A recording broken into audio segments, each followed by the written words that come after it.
जय जगन्नाथ दर्शक बंधु धर्मज्ञान टीवी यूट्यूब चैनल परिवार को आपण मान को स्वागत।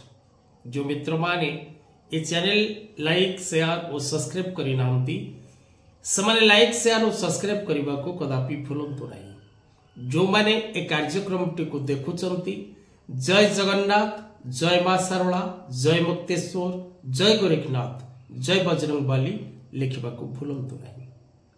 निजर मतामत कमेंट बॉक्स रे दबाकू चेष्टा करंतु। सदा सर्वदा जदि किछि ज्योतिष वास्तुभित्तिक शिक्षा आपण जानिबा को चाहुचंती बा पूजा पर्व पर्वाणी विषय तेबे निजर मतामत दियंतु। जदि आपण निजर जातक विचार करिबा पई चाहुचंती, निज पिलामानकर नुवा जातक प्रस्तुत करिबा पई चाहुचंती बा कोनोसी प्रकार रो वास्तुभित्तिक तथ्य जानिबा को चाहुचंती बा निज घरर वास्तु देखैबा को चाहुचंती बा निज घरर असंशोधित वास्तु को संशोधित करने को चाहते वास्तु दोष जदि घरे थाए तबे व्यक्ति कदापि सुख शांति आनंद लाभ करि पारे नाही। जदि आपनकर जन्म जातक जनित किछि ग्रह पीड़ा भोग करूचंती तबे निश्चित भाव रे तळे दिया जायथिबा नंबर रे मुक्तेश्वर राष्ट्र परिवार सहित जोड़ी होंतु एवं निजर प्रत्येक दुख प्रत्येक कष्ट रु मुक्ति पाइबा पई कोन रहिछि सहज सरल उपाय से विषय मध्य जानि परिबे। तेबे दर्शक बंधु आजिर कार्यक्रम रे आमे आलोचना करिबा वर्ष 2025 आगत प्राय। ए वर्ष 2025 रे कोटिपति हेबे केतोटी राशि रो व्यक्ति। जो राशि रो व्यक्ति कोटिपति हेबे मीन्स आपण 5 टंका रोजगार करूचंती 50 टंका रोजगार करिवे।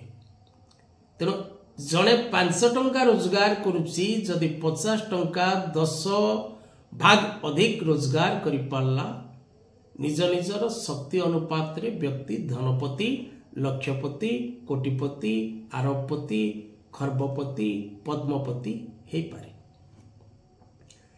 तेणु वर्ष 2025 आगत इंग्राजी नववर्ष को नहीं समस्ते उत्साहित अछंती जे केउ राशि व्यक्ति रही शुभ समय केउ राशि भोग करिवे वर्ष 2025 रे सुख एवं सौभाग्य केउ राशि व्यक्ति जीवन रे रही धन संपत्ति प्राप्त करिवार जोग भूमि भवन वाहन लाभ करिवार जोग दूरयात्रा करिवार सौभाग्य वस्त्र भूषण गृहोपकरण क्रय करिवार जोग एवं धर्म कार्य निजको सामिल करिवार जोग राताराती मालामाल होबार जोग रही एही राशिमान को पाई।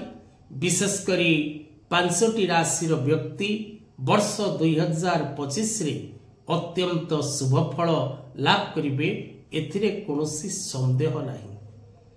किंतु एपरी 3टी राशि रही जो 3टी राशि वर्ष 2025 रो अत्यंत लकी राशि।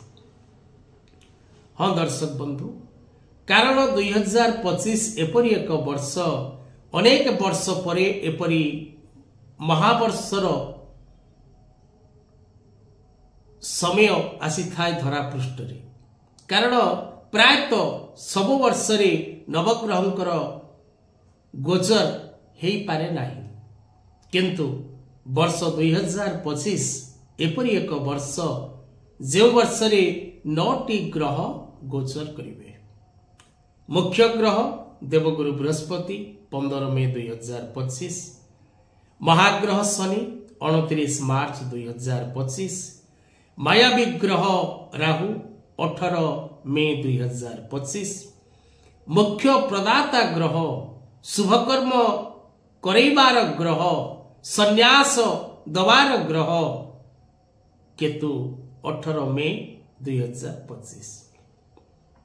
रवि प्रत्येक मासरे परिवर्तन, चंद्र 2.5 दिन रे परिवर्तन, शुक्र मंगल बुध मासक मध्य परिवर्तन। तब दर्शक बंधु 9टी ग्रहंकर परिवर्तन जोग वर्ष 2025 रे रही। विशेष करी वर्ष आरंभ शेष पर्यंत जदि देखिबा तेबे तीनोटी राशि व्यक्ति जीवन में पूर्ण सुख एवं सौभाग्य लेखा अछि। तीनोटी राशि वृष राशि, तुला राशि और कुंभ राशि। ये तीनोटी राशि व्यक्ति वर्ष 2025 रे निज निजर योग्यता अनुपात रे कर्म क्षेत्र अर्थ क्षेत्र रे पूर्ण मात्रा रे प्रगति करिवे, एथिरे कोनोसी संदेह नाही। महाग्रह शनिदेव कठारु आरंभ करी देवगुरु बृहस्पतिंकर शुभ आशीर्वाद, मित्र ग्रह राहु केतुंकर आशीर्वाद, कारण जो तीनोटी राशि वृष तुला और कुंभ ए तीनोटी राशिर अधिपति दुईटी राशिर शुक्र एवं अन्य गोटे राशिर महाग्रह शनि। तेणु ए तीनोटी राशि अत्यंत शुभ फल वर्ष 2025 रे प्राप्त करिवे, यह होउसी सत्य। अन्य जो दुईटी राशि रहिला विशेष करी सिंह राशि और धनु राशि, ए दुईटी राशि मध्य पूर्ण शुभ फल लाभ करिवे, किंतु धनु राशिर शनि ढाइया आरंभ एवं सिंह राशिर व्यक्ति विशेष मान पई मध्य जदि आमे देखिबा तेबे शनि ढाइया आरंभ, किंतु वृष तुला और कुंभ राशि ए तीनोटी राशि पाई समस्त ग्रह प्रायतः शुभ फल प्रदान करिवे। तेणु आपण प्रत्येक कार्य कर्म क्षेत्र मान सम्मान प्राप्ति करने क्षेत्र एवं अनेक प्रकार सुख सौभाग्य लाभ करने क्षेत्र वर्ष 2025 रे पूर्ण सुख भोग करिवे। वर्षर किछि समय पर्यंत विशेष करी किछि राशि रही जो राशि व्यक्ति प्रायतः शुभ फल प्राप्तिर जोग रही